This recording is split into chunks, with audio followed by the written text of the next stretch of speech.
அந்தகாரம் படம் ரொம்பவே பெரிய படங்க, 3 மணி நேர படம். அதனாலதான் 3 பாட்டா எடுக்க வேண்டிய நிலைமை வந்துருச்சு. மொதல் 2 பாகத்தையுமே நான் கீழே டிஸ்கிரிப்ஷன்ல கொடுத்துருக்கேன். அதெல்லாம் பார்த்துட்டு வந்து பாத்தீங்கன்னா தான் மீதி கதை புரியும், இல்லைன்னா சுத்தமா புரியாதுங்க. நம்ம ஏற்கனவே பார்த்த மாதிரி நம்ம ஹீரோ இருக்கிற அந்த ரூம்ல இருக்கிற எல்லா திங்ஸுமே தானா அந்த இடத்துல நிக்குது. அதே சமயம் போன் அடிக்குது. போனை எடுத்து ஏன்டா இப்படி படுத்திட்டு இருக்க, யாரா நீ, இதுக்கப்புறம் உன்னோட தொல்லை என்னால தாங்க முடியாது அப்படின்னு சொல்லிட்டு பேய்கிட்டயே பேச்சுவார்த்தை நடத்துற ரேஞ்சுக்கு பெரிய ஆயிட்டான். நீ யாருன்னு எனக்கு தெரிஞ்சு போச்சு, செல்வம் தானே, நீயே செல்வத்தோட ஆத்மா தானே இப்ப பேசுறது அப்படின்னு கோவமா பேசுறான். அதுக்கு அந்த சத்தம், அடே இத்தனை வருஷம் நீ வெட்டியா வாழ்க்கை வாழ்ந்துகிட்டு இருந்த, இத்தனை வருஷத்துல நீ எவ்வளவோ பேரை பார்த்திருப்ப, நீ பார்த்த அத்தனை பேரோட மூஞ்சியையும் நீ ஞாபகத்துக்கு எடுத்துட்டு வந்தா கூட என்ன நீ கண்டுபிடிக்க முடியாது அப்படின்னு அந்த சத்தம் சொல்லுது. டேய் செல்வம் வாடா, முடிஞ்சா ஆம்பளையா இருந்தா வாடா அப்படின்னு திட்டுறாங்க. போனை கட் பண்ணிடுறான். சிகரெட் அடிக்கணும் பாக்குறான். டென்ஷன்ல சிகரெட் அடிச்ச அந்த துண்டுகள் கிடக்கும்ல, அதுல ஒரு துண்டு எடுத்து ஏற்கனவே பத்த வச்ச அந்த சிகரெட்டை எடுத்து பத்த வைக்கிறான். பயங்கர கோவம், சிகரெட்டை ஆன் பண்ண முடியலன்ற கோவத்துல அந்த ஃப்ரஸ்ட்ரேஷன்ல அப்படியே காலை வச்சு எத்த போக அவன் எத்துறதுக்கு முன்னாடியே எத்தனை மாதிரி அது போய் விழுது. இதை அவன் கொஞ்சம் கூட எதிர்பார்க்கல, மிரள்றான். அப்படியே மிரண்டு போய் உட்கார்றான். இப்போ வீடியோ பிளேயர் இருக்கு இல்லையா, அந்த பிளேயர் ஆன் பண்ணி பார்க்கறான். ஆன் பண்ணி பார்த்தா அதுல எதுவுமே ரெக்கார்ட் ஆகலங்க. கோவத்துல அதையும் போட்டு உடைக்க பார்க்க, சரி உடைக்க வேண்டாம் அப்படின்னு விட்டுறான். அதை பார்த்து அப்படியே பைத்தியம் பிடிச்ச மாதிரி ஆ அப்படின்னு கத்துவான் பாருங்க, பைத்தியம் முத்தி போச்சு. அதே சமயம் அந்த கேர்ள் ஃப்ரெண்ட் வரா, கூட ஒருத்தவனை கூட்டு வந்திருக்கா. தனியா இருக்கிறனால தான் அவன் பைத்தியம் பிடிச்ச மாதிரி மாறான். அதனால யாராவது ரூம்மேட் மாதிரி சேர்த்து விடலான்னு நெட்ல பிடிச்ச ஒருத்தவனை கூட்டு வராங்க. அவன் பார்த்ததுமே பயந்து ஓடிடுறான். உனக்கு என்னடா பைத்தியம் பிடிச்சு போச்சா அப்படின்னு இந்த காதலி வாய்க்கு வந்ததெல்லாம் திட்டிட்டு என்னதான நடக்குது, ஏதாவது சொல்லி தொலைடா அப்படின்னு கேட்க, அங்க தாங்க ஒரு மேட்டர் சொல்ல வரான். இவன் அந்த கேமராவை கோவத்துல உடைக்க போனான்ல, அப்படி உடைக்க போனவன் என்ன நினைச்சான்னு தெரியல, டப்புனு அந்த கேமரா உடைக்காம கையிலேயே வச்சுப்பான். அதை பத்தி இந்த காதலி கிட்ட சொல்றான். அடா பாவி, ஏன் கேமராடா அது, அதையே நீ உடைக்க போனியா அப்படின்னு கேட்க, கரெக்ட், நான் உடைக்க போன சமயம் இந்த கேமரா என்னோடது இல்லன்னு தெரிஞ்சுக்கிட்டேன், உன்னோடதுன்னு எனக்கு ஞாபகம் வந்துருச்சு, அதனால தான் இந்த கேமராவை உடைக்கல. ஒருவேளை இந்த கேமரா என்னோடதா இருந்தா ஏன் பொருள் தானே அப்படின்னு இஷ்டத்துக்கு நான் உடைச்சிருப்பேன். இந்த கேமரா இப்போ உடைக்காம எஸ்கேப் ஆச்சு, அடிபடாம எஸ்கேப் ஆச்சுன்னா அதற்கு காரணம் என்ன, நீ. காரணம்னு ஒண்ணு இருக்கு. ஒரு கொலை நடக்கிறதா இருந்தா அந்த கொலைக்கு உள்நோக்கம்னு ஒண்ணு இருக்கும்ல, மோட்டிவ் என்ன அப்படிங்கிறது தெரியணும் இல்லையா. அந்த மாதிரி என் வாழ்க்கையில மோட்டிவே இல்லாம இருந்தேன், அதை அவன் பயன்படுத்திக்கிட்ட பார்த்தா என்ன வெறுப்பேத்தி பெருப்பேத்தி உசுப்பேத்தி என்னோட கோபத்தையே ஒரு மீடியமா பயன்படுத்தி என்ன துண்டு துண்டா வெட்ட பார்த்தான். என் உடம்புல இருந்த என் மனசுல இருந்த அந்த தன்னம்பிக்கை எல்லாத்தையுமே நொறுக்க பார்த்தான். அவன் நினைச்சிருந்தா என்ன, அவனோட சக்தியை பயன்படுத்தி என்ன வேணா பண்ணிருக்க முடியும். மேல இருக்கிற அந்த ஃபேன்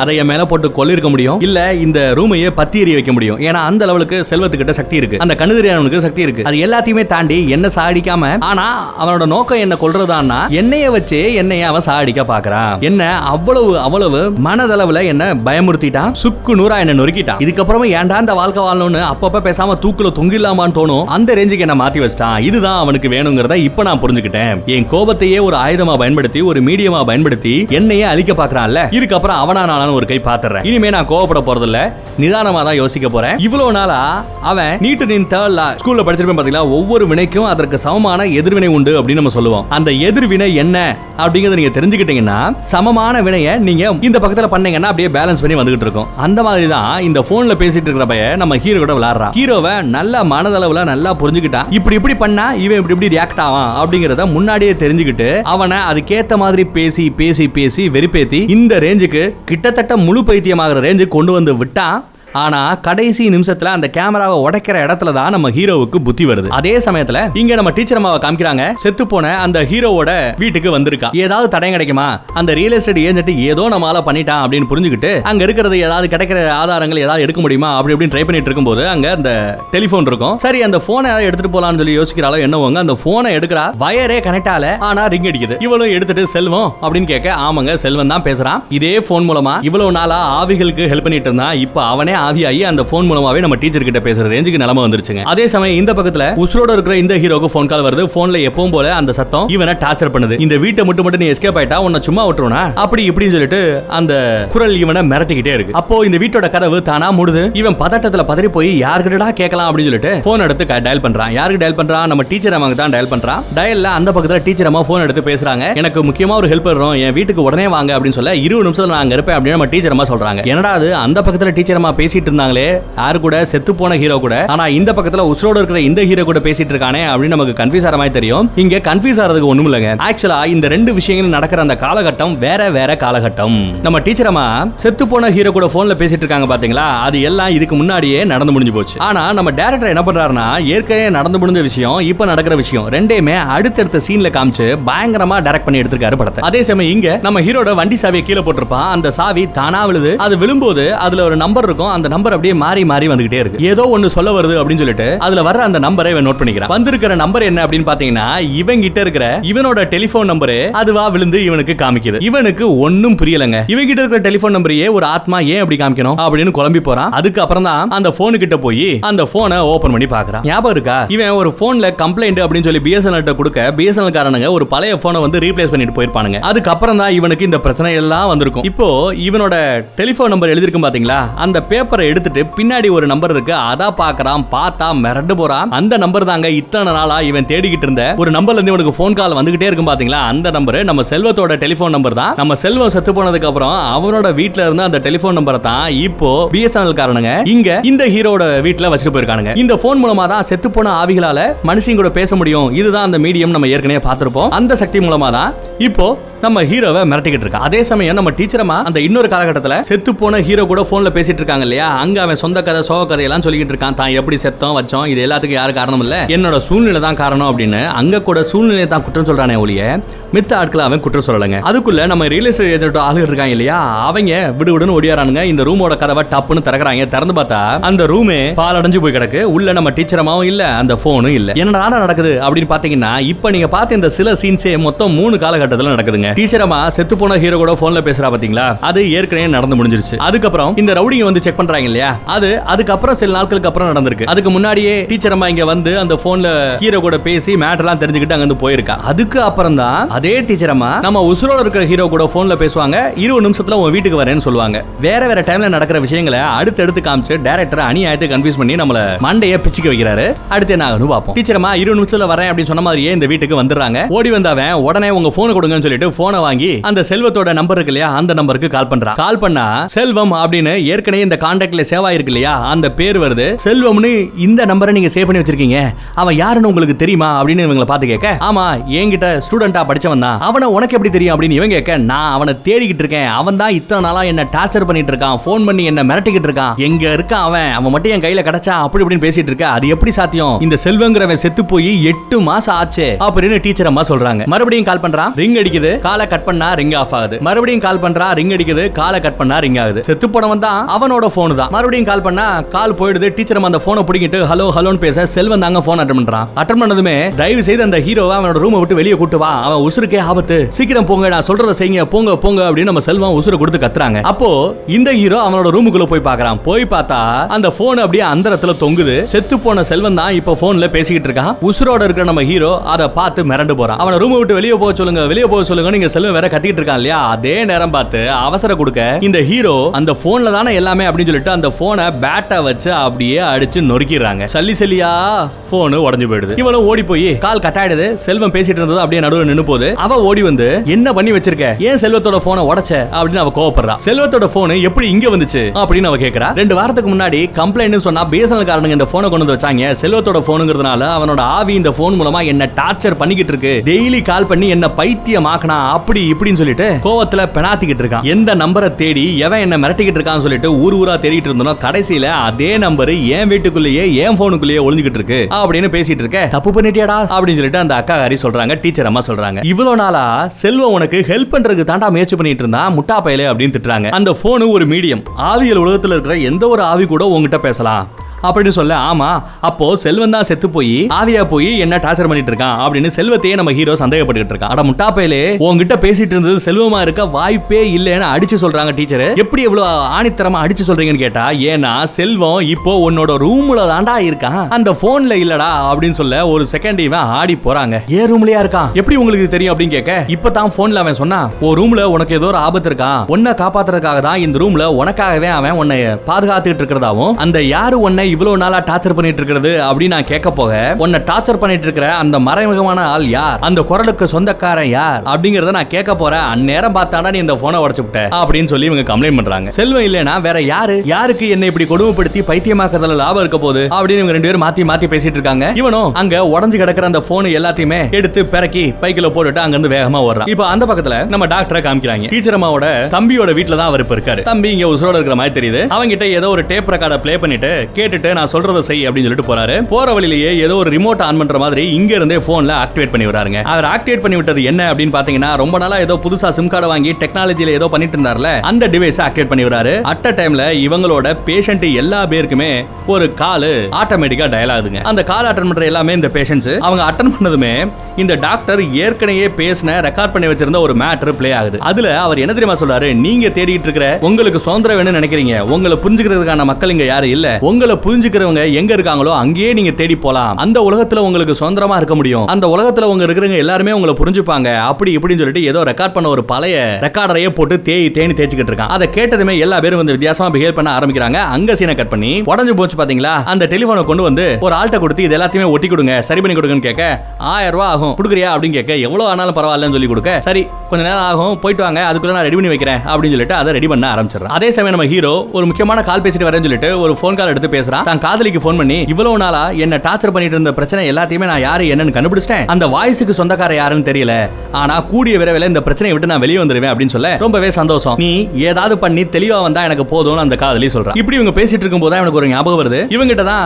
அந்த டாக்டர் இந்திரன் ஒரு ஆளு, அதாங்க தொண்டையில குண்டடி வாங்கினார்ல, அந்த ஆள் கிட்ட அப்பாயின்மெண்ட் வாங்கியிருப்பான். சரியா ஒரு 8 மணிக்கு அவர் கூட உன் வீட்டுக்கு வரேன்னு சொல்லிருப்பாரு. ஆனா துரதிருஷ்டவசமா அவர் இவரோட வீட்டுக்கு வர முடியாம போயிடுச்சு. இப்போ யாரோ ஒருத்தவன் இவனை டார்ச்சர் பண்ணிட்டு இருக்காங்கன்னு தெரியுது, மனதளவுல இவன் ரொம்பவே டிஸ்டர்ப் ஆயிருக்கான்னு தெரியுது. அதனால ஒரு மனநல மருத்துவர்கிட்ட பேசினா கொஞ்சம் வசதியா இருக்குமே, மேபி அவரு என்னோட பிரச்சனை என்றதை கண்டுபிடிச்சு சொல்ல முடியும் சொல்லிட்டு அவர்கிட்ட நான் பேச போறேன் அப்படின்னு சொல்லிட்டு டப்புன்னு போனை கட் பண்ணிடுறான். இவர்கிட்ட தான் அந்த டாக்டரோட நம்பர் இருக்குல்ல, பர்ஸ்லயே விசிட்டிங் கார்டை வச்சிருப்பான்ல, அதை பார்த்து நம்பருக்கு கால் பண்ணா இப்போ அந்த நம்பர் அவுட் ஆஃப் சர்வீஸ்ல இருக்கான், உபயோகத்திலே இல்லைன்னு வருது. என்னடா அது, இந்த மனுஷன் கிட்ட தான் ஏதாவது விட எடுக்கணும்னு பார்த்தோம். சரி அவருக்கு என்னாச்சோ, அவரோட வேற நம்பர் ஏதாவது கிடைக்குமா நெட்ல அப்படின்னு சொல்லிட்டு ஒரு ப்ரௌசர் சென்டர்ல போய் உட்காந்து ப்ரௌஸ் பண்ண ஆரம்பிக்கிறான். அதே சமயம் இவனை தேடிக்கிட்டு நம்ம டீச்சர் அம்மா வெளியே வராங்க.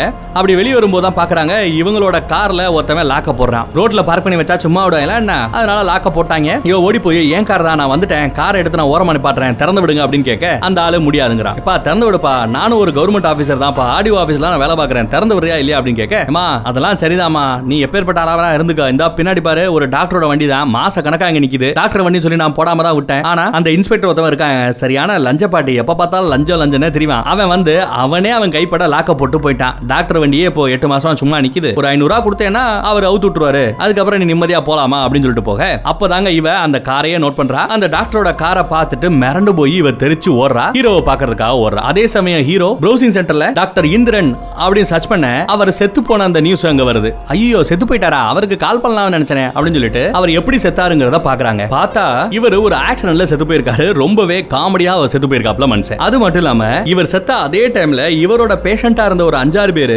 ஒரே டைம்ல சூசைட் பண்ணி செத்து போயிருக்காங்களாம். அதை தான் நம்ம ஸ்டார்டிங் சீன்ல பார்த்திருப்போம். அதை பத்தி அடுத்தடுத்த ஆராய்ச்சிகள் பண்ண நிறைய விஷயங்கள் தெரிய வருது. அது எல்லாத்தையுமே டேட் வாரி யார் யார் எப்ப செத்தாங்க வச்சாங்கன்னு எல்லா டீடைலுமே அதுல இருக்குங்க. அதெல்லாம் பார்த்து இவன் என்னென்னமோ நடந்து போச்சு அப்படின்னு யோசிக்கிறான். அப்போ கீழே அந்த டாக்டர் இதுக்கு முன்னாடி இன்டர்வியூ கொடுத்திருப்பார்ல டிவில, அந்த மாதிரி ஒரு இன்டர்வியூவை யூடியூப்ல போட்டிருக்காங்க. அது அங்க பிளே ஆயிட்டு இருக்கு. ப்ரௌசிங் சென்டர்ல ஹெட்போனும் வச்சிருக்காங்க. சரி அந்த ஹெட்போனை மாட்டிட்டு அவர் என்னதான் சொல்றாருன்னு கேட்கலாமே சொல்லிட்டு நம்ம ஹீரோ ஹெட்போனை மாட்டிட்டு கேட்க ஆரம்பிக்கிறான். அங்கதாங்க அவனுக்கு ஒரு மிகப்பெரிய ஷாக்கு காத்துக்கிட்டு இருக்கு. ஏன்னா இவ்வளவு நாளா நம்ம ஹீரோவை ஒரு போன்ல ஒருத்த வாய்ஸ் ஒரு குரல் வந்து டிஸ்டர்ப் பண்ணிட்டே இருக்கும் இல்லையா, மிரட்டிக்கிட்டே இருப்பான் பாத்தீங்களா, அந்த வாய்ஸுக்கு சொந்தக்காரனே இந்த டாக்டர் தானா. ஆனா இந்த டாக்டர் கிட்ட இவன் ஊடால ஒரு தடவை பேசியிருப்பான், விசிட்டிங் கார்டு எல்லாம் வாங்கியிருப்பானே, அப்ப அவனுக்கு ஏன் இந்த குரல் ஞாபகம் வரல அப்படின்னு பார்த்தா நல்லா நோட் பண்ணி பாருங்க. இப்போ என்ன இன்டர்வியூ கொடுத்துட்டு இருக்காரு பாத்தீங்களா, அப்போ அவரோட கழுத்துல எந்த மெஷினுமே மாட்டப்படல. ஏன்னா குண்டடி வாங்குறதுக்கு முன்னாடி இவர் பேசின பேச்சு அதுதான் இவரோட ஒரிஜினல் குரல். எப்போ அவர் கழுத்துல குண்டடி வாங்கி செயற்கை குரல் வலைய மாட்டினாங்களோ அப்போ அவரோட குரல் மாறி போச்சு. அப்படி குரல் மாறின நிலைமையில தான் நம்ம ஹீரோ அவர்கிட்ட பேசி விசிட்டிங் கார்டை வாங்கியிருப்பான்.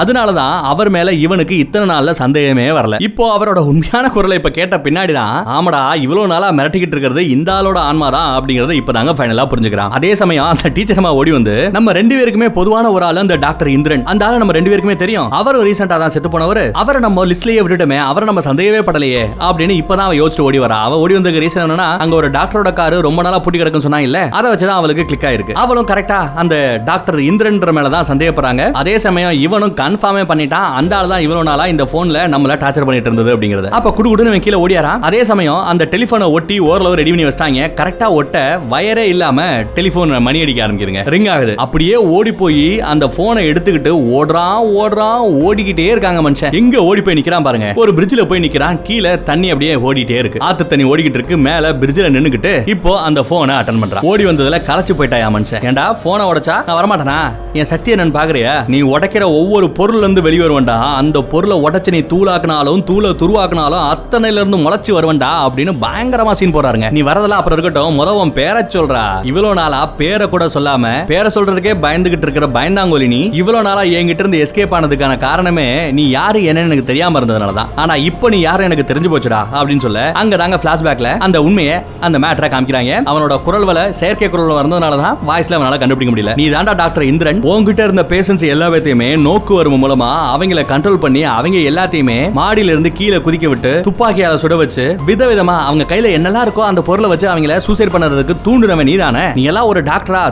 அசிங்கமா இல்ல? அப்படி இப்படின்னு திட்டிக்கிட்டு இருக்க. ஆமாடா நான் பண்ணண்டா. என்கிட்ட இருக்கிற பேஷன்ஸ் எல்லா பேரையுமே நான் தாண்டா கொன்னேன். அவங்க எல்லாத்தையுமே தற்கொலை பண்ண வைக்கிறதுக்கான காரணம் நான் தான். அவங்க எல்லாருமே நோக்கு வர்மத்தின் மூலமா என்னோட மனசோட கட்டுப்பாட்டுக்கு கீழே வச்சிருந்தேன். அவங்க எல்லாம் உசுரோட இருக்கிறத விட சாகிறதே மேல்ரா. நீங்களே வருவீங்களா, இஷ்டத்துக்கு தப்பு பண்ணுவீங்களா, கொலை பண்ணுவீங்களா, கற்பழிப்பு பண்ணுவீங்களா, அதுக்கப்புறம் எனக்கு மனநல பிரச்சனை இருக்குன்னு சொல்லிட்டு போய் உட்காந்துப்பீங்களா, அப்புறம் நாங்க வந்து உங்களுக்கு பணிவிட செய்யணுமா? இப்படி தாண்டா செஞ்சேன். ஆனா எனக்கு கிடைச்ச பலன் என்ன? உங்கள மாதிரியே ஒருத்தன் என்ன கொல்றதுக்கு முன்னாடி என் குடும்பத்தில் இருக்கிற எல்லா பேருமே கொன்னுட்டு அதுக்கப்புறம் என்ன கொலை வந்தான், அதையாவது உருப்படியா பண்ணானா தொண்டையில ஓட்டைய போட்டு போயிட்டான். என்னோட குடும்பம் போச்சு, குட்டி போச்சு, என் டாக்டர் லைசன்ஸ் போச்சு, எல்லாத்தையுமே என்கிட்ட இருந்து புடிங்கிட்டாங்கடா. அதுக்கு தாண்டா பழி வாங்கணும்னு நினைச்சேன். இந்த மாதிரி மனநல பிரச்சனையோட இருக்கிற எல்லா பேருமே உசுரோட இருக்கிறத விட சாகிறதே மேன்னு சொல்லி அத்தனை பேருமே அறுவடை செய்யணும்னு நினைச்சேன். நான் பண்றது கொலை இல்ல விவசாயம் அப்படின்னு பேசுறான். அவங்க எல்லாம் சாக வேண்டிய ஆள் தான் அப்படின்னு சொல்ல அவங்க சாகணும் இல்லையங்கிறத டிசைட் பண்றதுக்கு நீ யாரா அப்படின்னு நம்ம ஹீரோ கேக்குறான். அந்த கதை எல்லாம் விடுங்க. முதல் கேள்வி, இந்த ஆளை எப்படி செத்தாங்கிறது நமக்கு தெரியணும். இப்பயே பிளாஷ்பேக்ல அதை தாங்க காமிக்கிறாங்க. ஞாபகம் இருக்கா? ஒரு தடவை நம்ம ஹீரோ இந்த ஆளுக்கு போன் பண்ணி அப்பாயின்மெண்ட் வேணும் அப்படின்னு கேட்க அவர் அன்னைக்கு நைட்டே 8 மணிக்கு உங்க வீட்டுக்கே வரதா சொல்லுவாரு. அட்ரஸை SMS அனுப்ப சொல்லுவாரு. ஆனா நம்ம ஹீரோ லேண்ட்லைன்ல பேசிட்டு இருக்கேன் டாக்டர், SMS அனுப்ப முடியாது, அட்ரஸ் சொல்றேன் கொஞ்சம் நோட் பண்ணிக்கிறீங்களா அப்படின்னு கேட்க இவன் அன்னைக்கு தான் சரியா நம்ம டீச்சர் அம்மாவோட வீட்ல இருந்து மேல இருந்து கீழே இறங்கி வருவான். அப்படி வரும்போது சரி அட்ரஸ் சொல்லு அப்படின்னு சொல்லிட்டு சிக்னல் கிடைக்கலன்னு சொல்லிட்டு இவன் நிக்கிற அந்த இடத்துல இருந்து கொஞ்சம் தூரம் தள்ளி வெளியே வருவான். காத்தோட்டமான ஒரு இடத்துல நின்னுட்டு சிக்னல் கிடைச்சிரும். இப்ப கரெக்டா அட்ரஸ் சொல்லு அப்படின்னு சொல்லிட்டு அந்த அட்ரஸை மெமரியில ஏத்திக்கிட்டு இருப்பான். அதே சமயம் தான் இவன் இந்த படியில மேல இருந்து கீழே இறங்குறதுக்கு கொஞ்ச நேரத்துக்கு முன்னாடி தான் அந்த இவன் ரெடி பண்ணிட்டு இருக்க அந்த டெக்னாலஜியை ரிமோட்லயே ஆன் பண்ணி விடுவான். அது எல்லா பேருக்குமே கால் பண்ணிடும். எல்லா பேருக்குமே இவன் ஏற்கனவே பேசி வச்ச அந்த ரெக்கார்டட் மெசேஜை ப்ளே பண்ணி நீங்க எல்லாம் தற்கொலை பண்ணிக்கங்கடா அப்படிங்கிற மாதிரி இன்டைரக்டா சொல்ல வைப்பான். அதை கேட்டதுமே அவங்க பேஷன்ஸ் எல்லாருமே அவங்க கையில என்ன இருக்கோ அதை வச்சுக்கிட்டு அவங்க சூசைட் பண்ணி செத்து போவாங்க. சில பேர் சுட்டு, சில பேர் கரண்ட் ஷாக் வச்சு, சில பேர் எரிச்சுன்னு. அந்த வகையில இதே வீட்டுல இப்போ ஒருத்தன் தற்கொலை பண்ண போறான். யாரு? நம்ம டீச்சரோட தம்பி. இந்த ஆளுக்கு வந்து இன்னும் அவன் பேஷண்டா தான் இருக்கான். அவனும் தற்கொலை பண்ண போறான். அவன் எப்படி தற்கொலை பண்றான்னு பாருங்க. அவன் கையில இந்த ஆயுதங்கள் எதுவுமே இல்ல. அவன் இருக்கிறதோ மாடி. அதனால அவனால முடிஞ்சது அந்த மாடியில இருந்து கீழே விழுந்து தற்கொலை பண்ணி சாகணும்ன்றது. ஆனா அவன் கரெக்டா குதிக்கிற அந்த இடத்துல தான் நம்ம ஹீரோ கால் பண்ணதுனால அந்த அட்ரஸை நோட் பண்றதுக்காக சிக்னல் கிடைக்கிறதுக்காக டாக்டர் வெளியே வர கரெக்டா அவன் மேலேயே விழுந்து அவனும் செத்து போறான். நம்ம டாக்டரையும் கொன்னுறான். சம்பா ட்விஸ்ட்ல ஆமாடா உன் பேஷண்ட் எல்லாத்தையுமே நீயே சாடிக்க பாப்ப, அதான்டா ஆண்டவன் இருக்கான். அதே பேஷண்ட் சாகும்போது உன்னையும் சேர்த்து கொண்டு போயிட்டான் பாத்தியா அப்படின்னு நம்ம ஹீரோ சொல்றான். ஆனா இங்கேயும் அந்த வாய்ஸ் அவன் என்ன தெரியுமா சொல்றான்? அந்த டாக்டர் என் சாவுக்கு நீ தாண்டா காரணம் அப்படிங்கிற. நான் எப்படி காரணமாக முடியும்? உன் கூட போன்ல பேசிட்டு இருந்தா நான் காரணமா அப்படின்னு கேட்க அது மட்டும் இல்லடா அப்படின்னு சொல்லிட்டு இன்னொரு பிளாஷ்பேக் வருதுங்க. அது என்னன்னா அன்னைக்கு நம்ம செல்வம் கண்ணு தெரியாத ஹீரோ அந்த டாக்டரோட ஆபீஸுக்கு போய் 2வது தடவை போய் அங்க இருக்கிற அந்த அமானுஷ்யத்தை அந்த ஆன்மாவை பாட்டிலுக்குள்ள அடைச்சு கூட்டிட்டு வருவான். அந்த ஆன்மா தான் நம்ம டாக்டரை சுடுறதுக்காக அந்த ஃபேமிலியவே கொன்னுட்டு டாக்டரோட கழுத்திலேயே ஓட்டப்பட்டு போனவன். அதுக்கப்புறம் அவனே அங்கேயே அவனோட தலையில சுட்டு சூசைட் பண்ணி செத்து போயிருப்பான். நான் ஸ்டார்டிங்ல சொன்னா அவட்டலாம் தெரியல. அப்படி தற்கொலை பண்ணவன் தான் அந்த ரூம்லயே ஆவியா இருந்திருக்கான். அவனை தான் நம்ம ஹீரோ பாட்டில புடிச்சிட்டு அங்க இருந்து வருவான். அந்த பாட்டிலுக்குள்ள ஆவி இருக்கின்ற மேட்டர் தெரியாம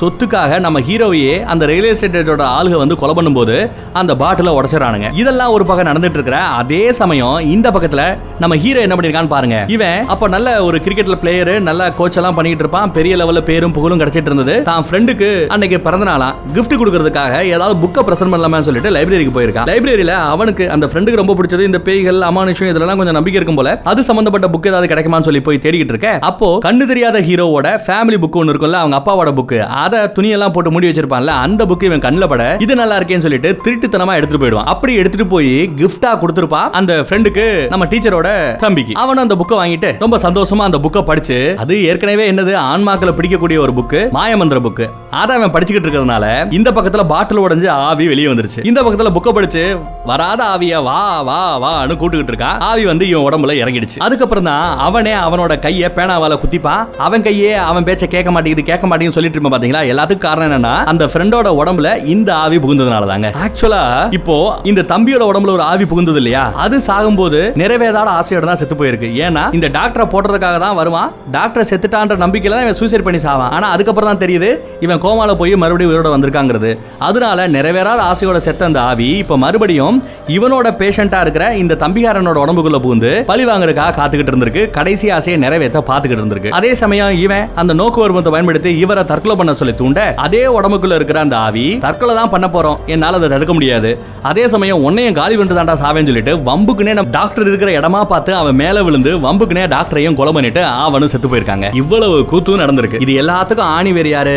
நம்ம ஹீரோ மட்டும் அந்த புக்கை இவனுக்கு கிஃப்டா கொடுக்காம இருந்திருந்தா இவ்வளவு பஞ்சாயத்துகள் நடந்திருக்குமா? நடந்திருக்காது இல்லையா? அதனாலதான் இவன் குற்ற உணர்வோட தன்னோட ஃப்ரெண்டுக்கு இப்ப ஏற்பட்ட நிலைமை ஏற்பட்டதுக்கு தான் தான் காரணம் நினைச்சுக்கிட்டு தப்பா நினைச்சுக்கிட்டு இருந்திருக்கான். குற்ற உணர்வுல குறுகி போயிட்டு இருந்திருக்கான். இது எல்லாத்தையுமே விட இந்த டாக்டர் செத்து போய் இவனோட ஆவி கரெக்டா இந்த உலகத்துல எவ்வளவோ பேர் இருக்காங்க இல்ல, எல்லா பேரையும் விட்டுவிட்டு எவ்வளவோ மனநல பிரச்சனை இருக்கிறவங்க இருக்காங்க, எல்லாரையும் விட்டுவிட்டு ஏன் நம்ம ஹீரோவை தேடி இவனோட வீட்டுக்கு வரணும், அந்த போன் வழியா டார்ச்சர் பண்ணணும் அப்படின்னா அதுக்கு ஒரு முக்கியமான காரணம் இருக்கு. ஏன்னா அந்த டாக்டர் சாகிறதுக்கு முன்னாடி கடைசியா அவர்கிட்ட போன்ல பேசினது யாரு? நம்ம ஹீரோ. அப்பாயின்மெண்ட் கேட்டது யாரு? நம்ம ஹீரோ. எத்தனை மணிக்கு டாக்டர் வரேன்னு சொன்னாரு? நைட்டு 8 மணிக்கு வரேன்னு சொன்னாரா? அதனால தாங்க கொய்யால டெய்லி நைட்டு 8 மணிக்கு செத்ததுக்கு அப்புறமும் போன் பண்ணி கவுன்சிலிங்ன்ற பேர்ல நம்ம ஹீரோவை மென்டல் ஆகிட்டே இருக்காரு. அவரோட அந்த நோக்கு வர்மத்துக்குள்ள இவனை கொண்டு வரணும்னு பார்த்திருக்காரு. மனோ தத்துவத்தின் முறையில இவனை கண்ட்ரோல் பண்ணி பைத்தியமாக்கி ஒரு ஸ்டேஜுக்கு அப்புறம் இவனையே தற்கொலை பண்ண தூண்டலாமே. ஏற்கனவே இவரோட பேஷண்டை எப்படி தற்கொலை பண்ண வச்சாரோ அதே மாதிரி இவனையும் தற்கொலை பண்ண வச்சாதான் இவரோட ஆத்மா அடங்குன்ற மாதிரி இருக்காரு. இப்ப தெரியுது இல்லையா எதுக்காக இவனை தேர்ந்தெடுத்து வந்திருக்காருங்கிற கதையெல்லாம். எல்லாம் சொல்லிட்டு எல்லாம் சரிடா தம்பி, இப்போ நான் எதிர்பார்த்த இடத்துல சரியா வந்து நிக்கிற, ஆத்துக்கு மேல நிக்கிறேல்ல, அப்படியே குதிச்சிரு. நீ வாழ வேண்டியவனே கிடையாது, நீ சாக வேண்டியவன், இதுக்கப்புறம் நீ உசுர இருக்க வேண்டிய அவசியம் இல்ல, குதி குதி குதி. நீ கேட்க ஆல்ரெடி நம்ம ஹீரோ அரமண்டலா இருக்கான் இல்லையா, அதனால அவன் குதிச்சிருவானோ அப்படின்னு பார்த்தா அங்க தாங்க ட்விஸ்ட். இப்போ நம்ம ஹீரோவோட உடம்புக்குள்ள வர்றான் நம்ம கண்ணு தெரியாத ஹீரோ செல்வம். கரெக்டா குதி குதின்னு சொல்ல செல்வம் வந்து நடுவுல டிஸ்டர்ப் பண்ண ஆரம்பிச்சிடறான். அது சரி, நம்ம ஹீரோ எதுக்காக, கண்ணு தெரியாத ஹீரோ எதுக்காக இந்த வேலை காப்பாத்தணும் அப்படின்னு நினைச்சீங்கன்னா அந்த புக்குனால தான் எவ்வளவு பிரச்சனை தெரியும். அந்த புக்கை லைப்ரரியில இருந்து தான் இந்த ஹீரோ எடுத்துட்டு போயிருப்பான். இவனோட சொந்த புக் இது. இவங்க அப்பாவோட கொஞ்சம் மர்மமான ஆபத்தான புக்கை கொண்டு போய் லைப்ரரியில வச்சதுனால தானே இவ்வளவு கூத்து நடந்தது. சோ ஏதோ ஒரு வகையில இந்த ஹீரோ இப்ப கஷ்டப்பட்டு இருக்க காரணம் தான் தான் நினைக்கிற நம்ம ஹீரோ ரொம்பவே நல்லவன் இல்லையா, அதனால அவன் இவனை காப்பாத்துறதுக்காக தான் பண்ண தப்ப சரி பண்றதுக்காக இந்த ஹீரோவோட ரூமுக்கே வந்து தங்க ஆரம்பிச்சிட்டான். அந்த ரூம்ல ஆன்மாவா இருந்து நம்ம டாக்டரோட ஆன்மா கிட்ட இருந்து இவனை காப்பாத்துறதுக்காக தான் எல்லா வேலையுமே பார்த்துட்டு இருந்திருப்பாங்க. அந்த போன் எடுத்து வம்புக்குனே போன்ல வந்து நம்ம ஹீரோ பாக்குற மாதிரியே போன்ல பேசினது, அதுக்கப்புறம் அந்த செயின் வந்து சாவி வந்து தானாவே அந்த பக்கம் இந்த பக்கம் குதிச்சு அந்த நம்பரை எழுதி கொடுத்து இந்த போன் தான்டா நான் யூஸ் பண்ண போன் அப்படின்னு காமிச்சு கொடுத்தது, இவன் எத்துறதுக்கு முன்னாடியே அங்க இருக்கிற பொருட்கள் எல்லாம் தானா விழுந்தது, பொருட்கள் எல்லாம் மேல தானா மிதந்தது, இது எல்லாமே நம்ம செல்வம் பண்ணதுதான், நான் இங்க இருக்கேன் அப்படின்னு அவன் காமிக்கிறதுக்காக தான். அந்த வீட்டை விட்டு இவனை விரட்டினா கூட இந்த போன் எல்லாம் விட்டுட்டு ஆள விழுந்தா சாமி ஓடி போயிருப்பான். அப்படி ஓடி போயிட்டானா இந்த போன் மூலமா டார்ச்சர் பண்ணிட்டு இருக்கிற நம்ம டாக்டர் இவனை எதுவும் பண்ணிட முடியாது. அதனாலதான் அவனை அந்த வீட்டை விட்டு விரட்டுறதுக்காக எவ்வளவோ ட்ரை பண்ணி பார்த்திருப்பான். ஆனா எல்லாமே வீணா போயிடும். அதுக்கப்புறம் இவன் அந்த வீட்டுக்குள்ளேயே உட்கார்ந்து இருந்ததுனால செல்வத்தால இவனை காப்பாற்ற முடியாம போச்சு. ஆனா இப்போ நம்ம செல்வம் இவனோட உடம்புக்குள்ளேயே வந்துட்டான். செல்வத்துக்கிட்ட தான் பேசுறோம்னு நம்ம டாக்டர் தெரிஞ்சதுமே டேய் செல்வம் ஏன்டா இப்ப வந்த, போடா அவனை தற்கொலை பண்ண வைக்க வேண்டிய நேரம் வந்துருச்சுடா, போடா அங்க இருந்து அப்படின்னு மிரட்ட, நான் எதுக்கு போகணும், இவனை காப்பாத்துறதுக்காக தான் இவ்வளவு நாளா நானே இங்க இருக்கேன், நீ வேணா போ, நீங்க இருக்க வேண்டிய அவசியம் இல்ல அப்படி இப்படின்னு சொல்ல, நான் யாரும் தெரியுமா, என் சக்தி என்னன்னு தெரியுமா, இப்ப நினைச்சா கூட இந்த சிட்டியவே நான் இருளாக்கிடுவேன்டா அப்படி இப்படின்னு சொல்லி மிரட்டிக்கிட்டு இருப்பாப்ல.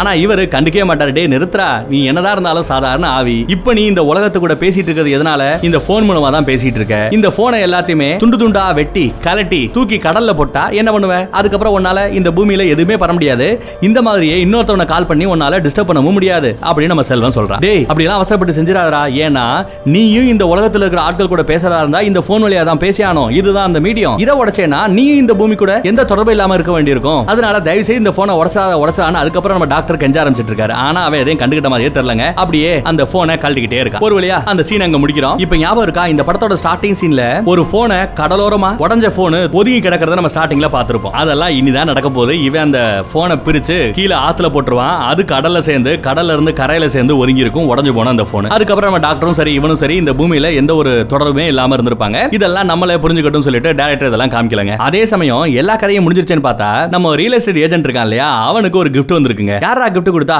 அப்படின்னு ஓபன் பண்ணி பார்க்கறான். கிஃப்டா வந்திருக்கிறது ஒரு போன். யாரோட போன்? நம்ம கண்ணு தெரியாத ஹீரோ செல்வம் இருக்கா இல்லையா, அவன் பயன்படுத்திட்டு இருந்த அந்த போன் தாங்க இப்போ இங்க வந்திருக்கு. யாரோ கிஃப்ட் அனுப்பிச்சிருக்காங்கன்னு வேலை பாக்குறவங்க சொல்றாங்க. அப்போ போன் அடிக்க ஆரம்பிக்குது. இவரும் என்னடா அது போன்ல கனெக்ஷனே இல்ல, போன் அடிக்குது அப்படின்னு பயந்துகிட்டே போய் அந்த போனை எடுக்க பார்த்தா போன் அந்தரத்துல தொங்குது. அதை பார்த்து இவன் மிரள்ற சமயம் அப்படியே அந்த போன் வயரை வச்சு இவனோட கழுத்தை நெரிச்சு சம்பவ இடத்துலயே அவனை கழுத்தை நெரிச்சு சாடிக்குதுங்க. நம்ம டீச்சர் தான் அவனுக்கு ஹெல்ப் பண்ணணுமேங்கிற காரணத்துக்காக அவனோட போனையே அவன் வீட்ல இருந்து எடுத்து இந்த ஆளோட ஆபீஸுக்கு அனுப்பி ஹீரோ பழி வாங்குறதுக்கு ஹெல்ப் பண்ணிருக்காங்க டீச்சர் அம்மா. சூப்பர்ல. இப்போ நீங்க பாக்குற இந்த சீன்ஸ் எல்லாம் ஏற்கனவே நடந்து முடிஞ்ச சீனுங்க. இன்னும் குழப்பமா இருக்கு அப்படிங்கிறதுக்கு லைட்டா ஒரு கிளாரிட்டி கொடுக்குறேன். இந்த கதையில முத யாரு செத்தா அப்படின்னு பாத்தீங்கன்னா நம்ம டாக்டர் அவரோட பேஷண்டே சுட்டு கொல்ல வருவான், அவன் குடும்பத்தை கொன்னுடுவான். அதுதான் முத நடக்கும். அதுக்கப்புறம் டாக்டரை கொல்ல வருவான், தொண்டையில குண்டடி பட்டுரும், அவன் செத்துட்டான்னு சொல்லிட்டு இந்த பேஷண்ட் அவனே சுட்டுக்கிட்டு சூசைட் பண்ணிடுவான். டாக்டர் கோமா ஸ்டேஜுக்கு போயிடுறாரு. அதுக்கப்புறம் அந்த பில்டிங்கே இன்னொரு ஆளுக்கு வித்துறானுங்க. அங்க பேய் இருக்குன்னு சொல்லிட்டு நம்ம கண்ணு தெரியாத ஹீரோ செல்வம் போய் பேய் ஓட்டுறதுக்காக போவான். அங்க இருக்கிற அந்த சூசைட் பண்ணி செத்து போன அந்த ஆவிய பாட்டில்ல புடிச்சிட்டு வருவான். இது தெரியாம அந்த ரியல் எஸ்டேட் ஏஜென்ட் அந்த பாட்டிலோட அவங்க ஆட்களே அந்த பாட்டில உடைச்சு விட்டு ஆவியை வெளியே விட்டுறானுங்க. செல்வம் அங்க செத்துறான். செல்வம் செத்ததுக்கு அப்புறம் அந்த ஆவி ஒரு உடம்ப தேடி அலைஞ்சிட்டு இருக்கிற அதே சமயம் ஆவிகளோட அந்த புக்கை படிச்சுட்டு இருக்கிற நம்ம ஹீரோவோட ஃப்ரெண்டு டீச்சரோட தம்பி அவன் உடம்புல அந்த ஆவி புகுந்துருது. இது தெரியாம அவனுக்கே இவன் பழைய மாதிரியே அந்த கவுன்சிலிங் கொடுக்கறது, அவனை அந்த தற்கொலைக்கு தூண்டுற மாதிரி ரெடி பண்ணிட்டு இருக்கிற வேலையெல்லாம் பண்ணிட்டு இருக்கான். ஆனா அவன் இப்ப கொடுக்குற அந்த ட்ரைனிங் அந்த நோக்கோருமோ இதெல்லாம் பாத்தீங்கன்னா ஒரு ஆளுக்கு இல்ல, அவன் உடம்புல ஒரு ஆவி இருக்கு. இது தெரியாம அவன் ரொம்ப அசால்ட்டாவே பிஹேவ் பண்ணிட்டே போயிருந்திருக்கான். சரியான நேரம் பார்த்து இவரும் பழி வாங்கணும்னு காத்துக்கிட்டு இருக்காரு. யாரு? அவனோட உடம்புக்குள்ள இருக்கிற அந்த ஆவி. அதான் தற்கொலைக்கு தூண்டும் போது தற்கொலை பண்ணும்போது கூடயும் நம்ம டாக்டரையும் அவன் மேலேயே விழுந்து சட்னி பண்ணி அவரையும் கூட்டிட்டு போயிடுறான். இந்த கதைக்கு நடுவுல தேவையே இல்லாம இந்த டாக்டர் கிட்ட ஒரு 8 மணிக்கு அப்பாயின்மெண்ட் வாங்கினா பாத்தீங்களா, அதனால தாங்க